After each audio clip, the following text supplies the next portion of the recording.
بسم اللہ الرحمن الرحیم لبیک اللہم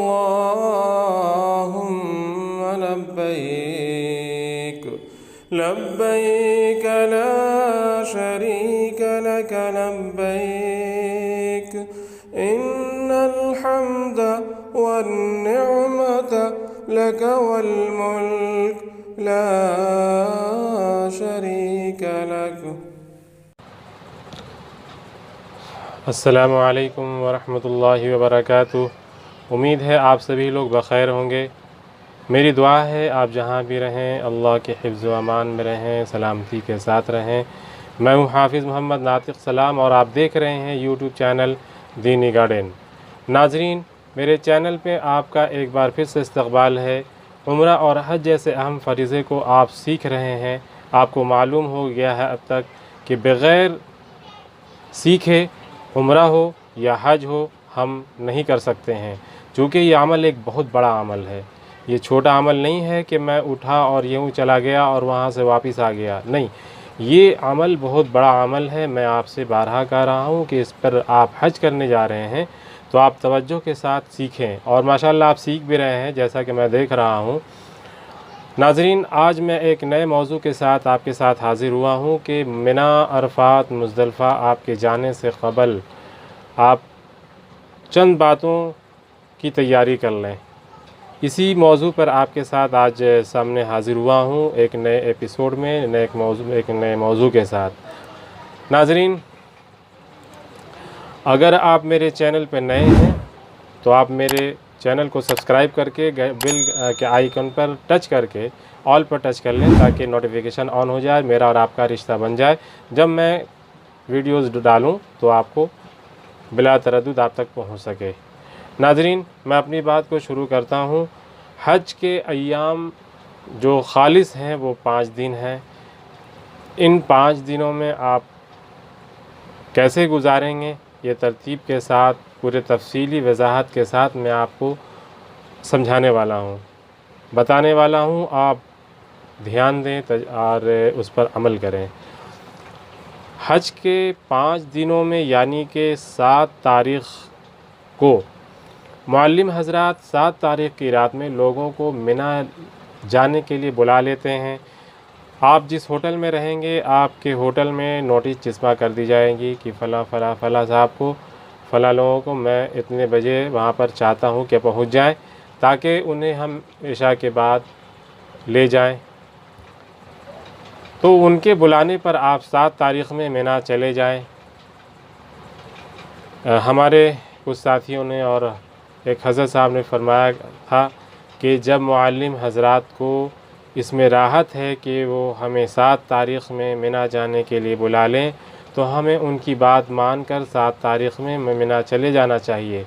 اسی طرح 5 دنوں سے متعلق فرمایا کرتے تھے کہ حج کے 5 دنوں پر ہماری اتنی گرفت ہو کہ ان دنوں کا کوئی ایک لمحہ بھی ضائع نہ ہونے پائے، کوئی کلام غلط نہ ہونے پائے، کوئی نگاہ غلط نہ اٹھے، اظہار و ہمدردی کا پورا مظاہرہ ہو۔ بس میں دوسرے حاجیوں کو پہلے چڑھا دیں، خود پیچھے رہ جائیں۔ اگر آپ کے ساتھ مستورات ہیں تو ان کے بیٹھنے کا انتظام کر دیں، پھر چڑھ کر ان کے بیٹھنے کے لیے جگہ بنا لیں۔ اگر اللہ پاک نے آپ کو ہمت اور قوت دی ہے تو آپ بیمار اور معذور حجاج کی راحت کی خاطر آپ سیٹ چھوڑ دیں، پہلے انہیں بیٹھا دیں۔ اور بس کے اوپر بھی لوگ بیٹھ جاتے ہیں، چھت پہ سوار ہو جاتے تھے۔ اگر اس بار بھی اگر لوگ چھت پہ چڑھنے کا نظام رہے تو آپ بھی چڑھ جائیں، نہیں تو اندر ہی میں آپ کھڑے ہو کر کے پہنچ جائیں۔ ناظرین، یہاں پر آپ کو ایک بات بتانا یہ چاہتا ہوں کہ اس سفر میں اظہار و ہمدردی کا مظاہرہ کرنا بہت ضروری ہے۔ ایک دفعہ کی بات ہے کہ چند لوگ منا پہنچے، دیکھا کہ ایک بڑے خیمے میں 2 عورتیں ہیں اور پورے خیمے پر قبضہ کی ہوئی ہیں، ایک طرف ان کا سامان رکھا ہوا ہے اور دوسری طرف خود بیٹھی ہیں، بقیہ پورا خیمہ خالی ہے۔ ان لوگوں نے درخواست کی کہ اگر آپ دونوں ایک کنارے ہو جائیں تو خیمے کے اندر ہم لوگوں کے لیے بھی جگہ ہو جائے گی۔ کہنے لگیں نہیں نہیں، ہم نہیں ہٹیں گے، ہمارے ساتھ بہت لوگ ہیں۔ حالانکہ ان کے ساتھ زیادہ لوگ نہیں تھے۔ جب وہ دونوں کسی طرح ہٹنے پر تیار نہیں ہوئیں تو ان ساتھیوں میں سے ایک صاحب نے کہا کہ میں یہاں سمجھانے نہیں، خود سمجھنے آیا ہوں۔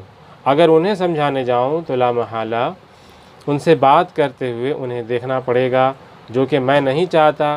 پھر یہ کہ اگر بات کرنے پر سمجھانے کے باوجود یہ نہ مانے تو مجھے تیز بولنا پڑے گا، چلانا پڑے گا، ہو سکتا ہے کہ غصہ آ جائے، اور میں یہاں تیز بولنا بھی نہیں چاہتا ہوں، یہاں پر کسی پر غصہ بھی کرنا نہیں چاہتا ہوں، اس لیے تو میں انہیں نہیں سمجھاؤں گا۔ اگر ہمیں خیمے کے اندر جگہ ملی تو ہم باہر چلے جائیں، ملی تو ٹھیک ہے، نہیں تو ہم باہر چلے جائیں گے، لیکن نگاہ کا غلط استعمال نہیں کریں گے اور نہ ہی کسی کے ساتھ تیز کلامی کریں گے۔ اسی طرح کے واقعات وہاں بکثرت پیش آتے ہیں اور ہر جگہ آپ کو صبر کا دامن تھامے رکھنا ہے۔ یہ واقعات اکثر کیوں ہوتے ہیں، زیادہ کیوں دیکھنے کو ملتا ہے؟ کیونکہ ہم نے اس سفر کو جس طرح سے ترجیح دینی چاہیے وہ ترجیح ہم نہیں دے رہے ہیں۔ بس ہم اٹھے، اپنی عادت کے مطابق یہاں سے چلے گئے، جو ہماری عادت زندگی میں ہے اس کے مطابق ہم وہاں پر اپنے آپ کو پیش کر رہے ہیں۔ یہی وجہ ہے کہ میں آپ کو سمجھانا چاہتا ہوں کہ یہاں سے آپ سیکھ کر کے جائیں، اپنے جذبات پر قابو رکھیں اور لوگوں کو آپ فائدہ پہنچائیں، آپ کم جگہ میں کم حصے پر راضی ہو جائیں۔ اگر آپ صبر کا دامن تھامے رکھیں گے تو آپ حج کی روح کو پا سکیں گے۔ بس ہر وقت اس بات کا استحضار رکھیں کہ میرے اللہ کی یہی مرضی ہے اور میں اپنے اللہ کی مرضی پر راضی ہوں۔ یاد رکھیں ہمیں اپنے خیمے کے اندر جو 1.5 فٹ کی جگہ سونے کے لیے ملتی ہے وہی ہمارے لیے ہماری جگہ ہے۔ اگر ہم اس سے زیادہ جگہ گھر گھیر کر بیٹھتے ہیں تو یہ ناجائز ہے۔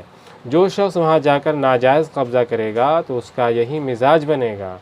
چونکہ آپ ایسے بڑے سفر میں اور ایسے مقبول، ایسے بڑی عبادت میں ہیں کہ اللہ تعالی ہر وقت آپ کو دیکھ رہے ہیں اور ہر معاملات اللہ آپ کے ساتھ کر رہے ہیں۔ آپ کا مزاج اگر ناجائز کرنے پر تلا ہے تو پھر آپ ہو سکتا ہے کہ اللہ تعالی مہر لگا دیں اور آپ کا مزاج بھی ویسا ہی بن جائے۔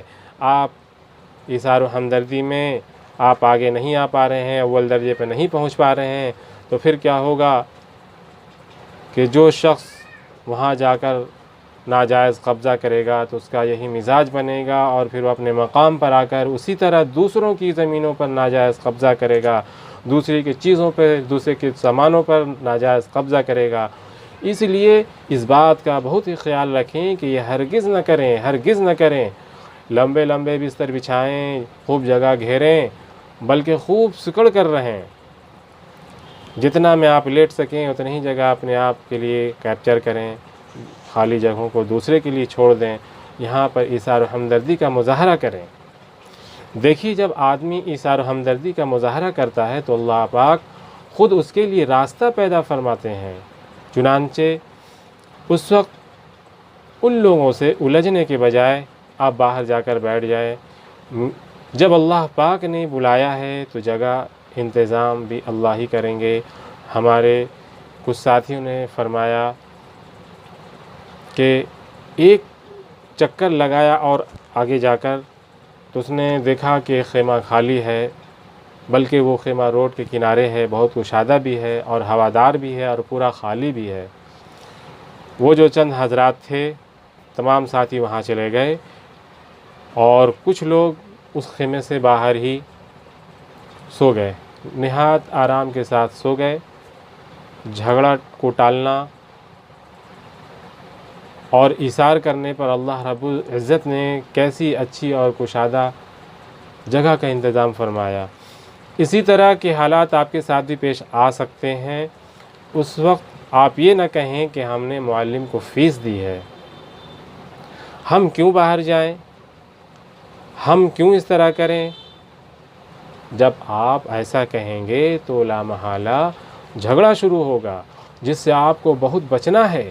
اگر کوئی ایسا واقعہ پیش آ جائے تو انہیں پیار محبت سے سمجھائیں کہ بھائی اگر آپ لوگ تھوڑا کھسک جائیں تو ہمیں بھی جگہ مل جائے گی، اگر آپ لوگ نہیں کھسکیں گے تو ہم آپ سے جھگڑا نہیں کریں گے، ہم باہر چلے جائیں گے، دھوپ میں رہ لیں گے۔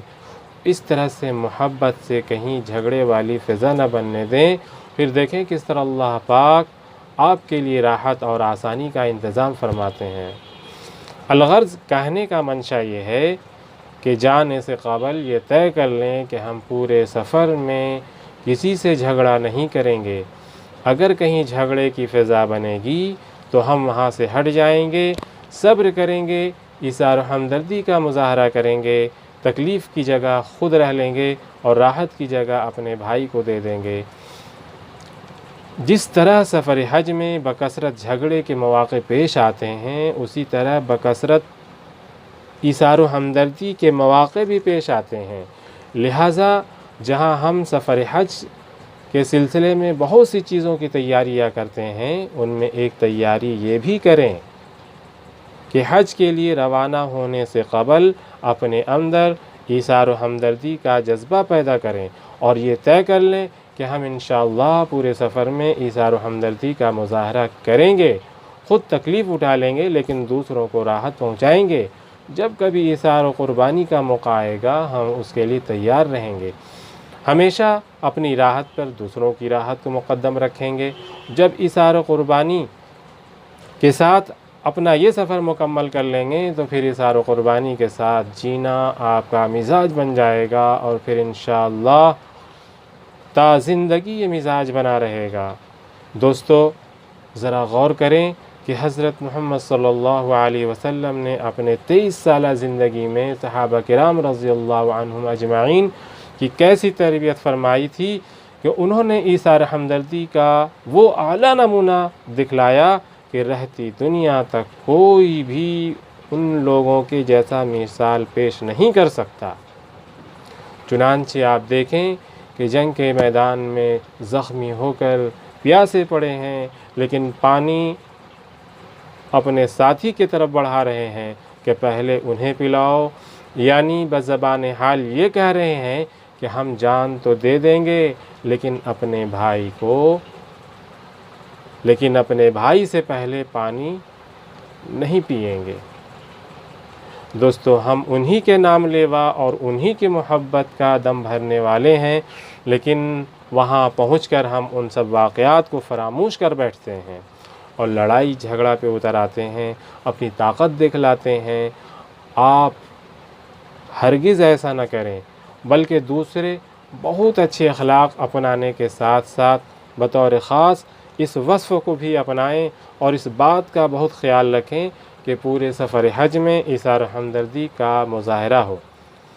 دوستو یہ آپ کو صرف بولنا نہیں ہے بلکہ عملی طور کر کے دکھانا ہے۔ اگر آپ حج کے 5 دنوں میں خود تکلیف برداشت کر کے دوسروں کی راحت کا خیال رکھیں گے تو اللہ پاک آپ کے لیے پوری زندگی میں راحت و آرام کا فیصلہ فرما دیں گے۔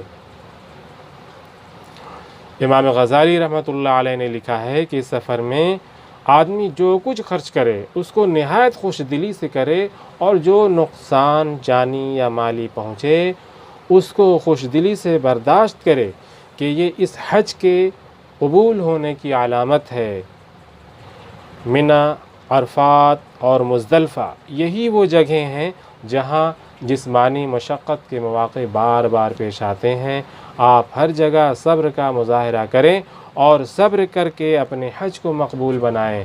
حضور اکرم صلی اللہ علیہ وسلم کا ارشاد گرامی ہے کہ آپ نے حضرت عائشہ صدیقہ رضی اللہ عنہ سے فرمایا کہ عائشہ تیرے عمرہ کا ثواب بقدر تیری مشقت کے ہے۔ ناظرین اس سفر میں ہمیں اپنے آپ پر کنٹرول رکھنا ہے، اپنے آپ پر ایک کمانڈ حاصل کرنا ہے کہ مجھے تیز آواز میں نہیں بولنا ہے، مجھے ناراضگی کا اظہار نہیں کرنا ہے، مجھے غصہ نہیں ہونا ہے۔ مجھے ایسے مواقع پیش آئیں گے تو ہم وہاں پر خاموش ہو جائیں گے، جیسے کہ میں نے آپ کے پچھلے ویڈیوز میں بھی بتایا ہے۔ اگر آپ نئے ہیں اور آپ نے نہیں دیکھا ہے تو پلے لسٹ میں چلے جائیں اور تمام ویڈیوز کو دیکھیں۔ انشاءاللہ آپ بہت ساری چیزوں کو سیکھیں گے اور آپ کا حج کا سفر مقبول ہوگا انشاءاللہ۔ میں آج آپ کے ساتھ اتنی ہی بات کے لے کر حاضر ہوا تھا۔ مجھے اجازت دیجیے، میں ملتا ہوں ایک نئے ویڈیو میں ایک نئے موضوع کے ساتھ، جس میں آپ کو میں بتاؤں گا منی عرفات اور مزدلفہ میں قیام 7 تاریخ سے لے کر کے 8، 9، 10، 11، 12 آپ کو کیا کرنا ہے۔ یہ تمام باتیں اس ویڈیوز میں ہوں گے، آپ غور سے سنیں گے، دیکھیں گے اور دوسروں کو بھی اس کو جو ہے بتائیں گے۔ آپ اس پر مذاکرہ کریں گے تاکہ آپ کو یہ تمام باتیں یاد ہو جائیں اور آپ کو حج کے سفر میں یہ 5 دن جو ہیں یہ آسانی سے گزر سکے، آپ سے کوئی اعمال نہیں چھوٹے، آپ کا ایک ایک لمحہ بیکار نہ جائے۔ اسی کے ساتھ میں رخصت لیتا ہوں۔ السلام علیکم ورحمۃ اللہ وبرکاتہ۔ مجھے بھی اپنی تمام دعاؤں میں یاد رکھیں۔ اللہ حافظ۔